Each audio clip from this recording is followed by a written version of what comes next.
السلام علیکم ورحمۃ اللہ وبرکاتہ۔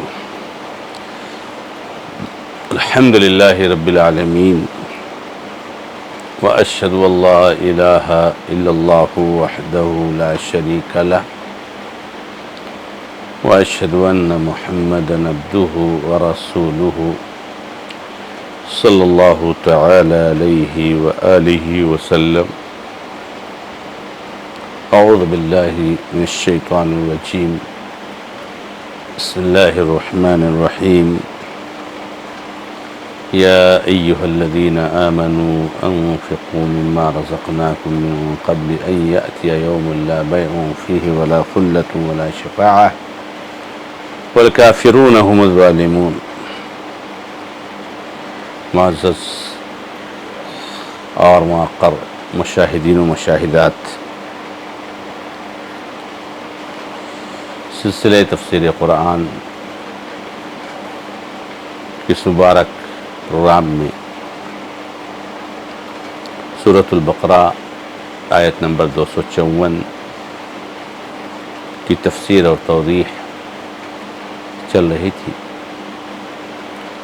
جس میں اللہ رب العزت نے فرمایا ہے کہ اے مومنو، تم خرچ کرو اس میں سے جو ہم نے تم کو دیا ہے،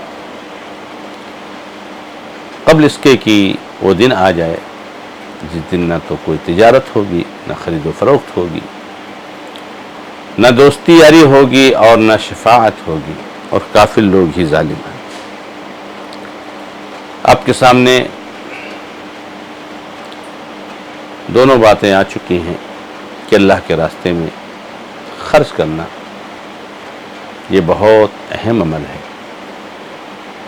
اور دوسری بات یہ خرچ کرنا مرنے سے پہلے ہونا چاہیے، کیونکہ مر گیا تو انسان کے اختیار سے اس کا مال نکل جاتا ہے۔ اب تیسری بات جو باقی رہ گئی ہے وہ یہ ہے کہ اللہ تعالی نے فرمایا من قبل ان یأتی یوم لا بیع فیہ ولا خلة ولا شفاعہ، اس دن کے آنے سے پہلے خرچ کرو، جس دن نہ تو خرید و فروخت ہوگا، نہ دوستی ہوگی، نہ شفاعت ہوگی۔ اس میں اللہ تعالی ہمیں اور آپ کو یہ بتا رہے ہیں کہ یہ جو آپ اللہ کے راستے میں خرچ کرو گے اس کا فائدہ کیا ہوگا۔ تو خرچ کرنے کا جو اہم فائدہ ہے کہ یہ خرچ کرنا ہم کو اس وقت فائدہ پہنچائے گا جس دن وہ دن آ جائے گا جس دن کسی طرح کی خرید و فروخت نہیں ہوگی، کوئی دوستی یاری نہیں ہوگی، کوئی شفاعت نہیں ہوگی۔ اس دن آپ کا مال جو آپ نے خرچ کیا اللہ کے راستے میں وہ آپ کے کام آئے گا۔ یہ مال کے خرچ کرنے کا ایک اہم فائدہ ہے۔ بہت سارے دوسرے فوائد جو ہیں وہ الگ ہیں، دنیا میں بھی فائدہ ہے، ہمارے مال میں برکت ہوتی ہے، بہت ساری چیزیں، لیکن ایک اہم فائدہ اور ایک مین فائدہ کہ قیامت کے دن اس مال کے خرچ کرنے کا فائدہ ہم کو حاصل ہوگا۔ اللہ رب العزت جب کوئی اللہ کے راستے میں خرچ کرتا ہے تو اس کو اپنے داہنے ہاتھ سے قبول کرتا ہے، اور اس کو بڑھاتا ہے بڑھاتا ہے بڑھاتا ہے بڑھاتا ہے، یہاں تک کہ وہ پہاڑ جیسے ہو جاتا ہے۔ تو تھوڑا سا خرچ کیا ہوا پہاڑ جیسا ہو جائے گا، اور اس کا فائدہ قیامت میں ہوگا، اس کا ثواب ہم کو ملے گا، اس کا بدلہ ہم کو ملے گا۔ یہ ایسا دن ہے جس دن بڑی سختیاں ہوں گی، ایک سے ایک مرحلے ہوں گے، ایسے ایسے پوائنٹ ہوں گے کہ انسان کے رونگٹے کھڑے ہو جائیں گے، رونگٹے کھڑے ہو جائیں گے۔ تو جو مال ہم نے اللہ کے راستے میں خرچ کیا ہے وہ ہمارے کام آئے گا. ہم مال کے خرچ کرنے کی بنیاد پر اللہ رب العزت کی جنت کے مستحق بنے. ہم مال کے خرچ کرنے کی بنیاد پر اللہ رب العزت کے عذاب کے گھر جہنم سے بچیں گے, اللہ کی پکڑ سے بچیں گے, اللہ رب العزت کی سزا سے بچیں گے, اور اللہ تعالیٰ کے انعام اور اکرام سے کے مستحق ہوں گے. یہ اتنا دہشتناک دن ہوگا کہ اس دن کوئی خرید و فروخت نہیں ہوگا. اب چاہے کہ کچھ پیسہ دے کر جنت کی نعمتیں خرید لیں, جنت خرید لیں, نہیں خرید سکتے, نہیں خرید سکتے. اسی پیسے کی بنیاد پر آپ کو جنت ملے گی ضرور, لیکن کل قیامت کے دن جنت کو پیسے سے نہیں خریدا جا سکتا, بلکہ جو مال آپ نے خرچ کیا ہے اللہ کے راستے میں, اس مال کے ذریعے سے اور اللہ کے راستے میں خرچ کرنے کی وجہ سے آپ کو جنت ملے گی. آج دنیا میں کوئی بھی وقت آ جائے,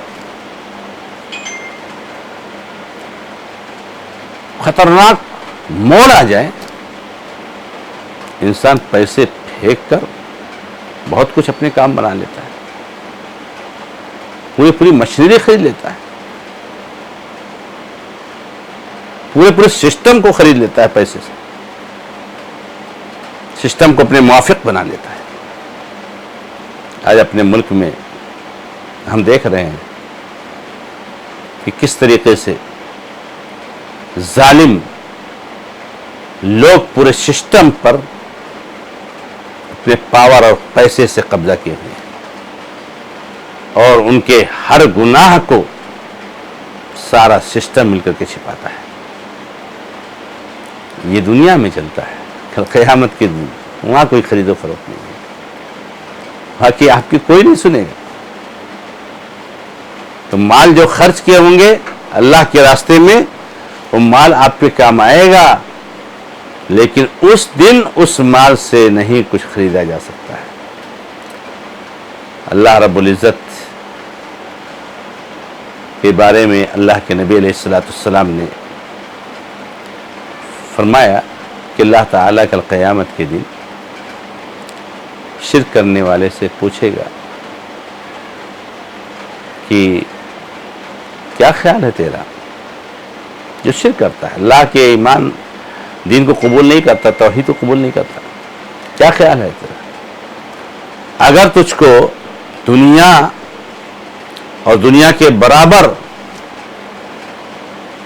ڈبل دولت دے دی جائے تو کیا آج جہنم کی سختی سے اور جہنم کے عذاب سے بچنے کے لیے پورا مال تو دے دے گا؟ تو کہے گا ہاں اللہ میں جہنم سے بچ جاؤں, دنیا کے 10 گنا اگر ہم کو پیسہ دینا پڑے تو بھی کوئی مسئلہ نہیں. تو اللہ تعالیٰ کہے گا میں نے تو بہت معمولی چیز تجھ سے مانگا تھا جہنم سے بچنے کے لیے. آج پوری دنیا اور دنیا کے کئی گنا تو دولت خرچ کرنے کے لیے تیار ہے, جہنم سے بچانے کے لیے, جنت کی نعمتوں سے فائدہ اٹھانے کے لیے. میں نے تو تجھ سے بہت معمولی چیز مانگا تھا, میں نے کہا تھا صرف یہ کہا تھا کہ شرک مت کرنا, شرک مت کرنا. شرک نہیں کرے گا تو ضرور انشاءاللہ ایک نہ ایک دن اللہ رب العزت کی جنت میں جائے گا. لیکن تو نے شرک ہی کیا, اب شرک کر لیا تو اب کتنا بھی مال خرچ کر ڈالے تو اس کو کوئی فائدہ ہونا ہے, کوئی خرید و فروخت نہیں ہوگی. نہ تو کسی چیز کا مستحق بنا جا سکتا ہے پیسے کے ذریعے سے, اور نہ کسی چیز سے بچا جا سکتا ہے پیسے کے ذریعے سے. اس دن کے آنے سے پہلے خرچ کرو. اور دوستی یاری نہیں ہوگی, دوستی یاری نہیں ہوگی. آج تو کوئی آپ کا بہت جگری دوست ہے, کسی محکمے میں گئے, آپ کا کام بنا دے کر دیا کیونکہ آپ کا دوست ہے, اور کوئی آپ کا دوست نہیں ہوگا. وہاں تو میزان عدل ہوگا. عمل کیا ہے، کتنا ہے، اس کے مطابق فیصلہ ہوگا. وہاں نہ تو آپ کی کوئی سنے گا اور نہ کوئی دوستی یاری چلے گی. دوستی یاری سے تو نہ معلوم لوگ کتنے لوگوں کے حقوق ہڑپ کر لیتے ہیں، لوگوں کے حقوق ضائع کر دیتے ہیں، لوگوں پر ظلم کرتے ہیں. ہمارے تو بہت تعلقات ہیں، ہمارے تو فلاں صاحب دوست ہیں، ہمارے فلاں صاحب دوست ہیں.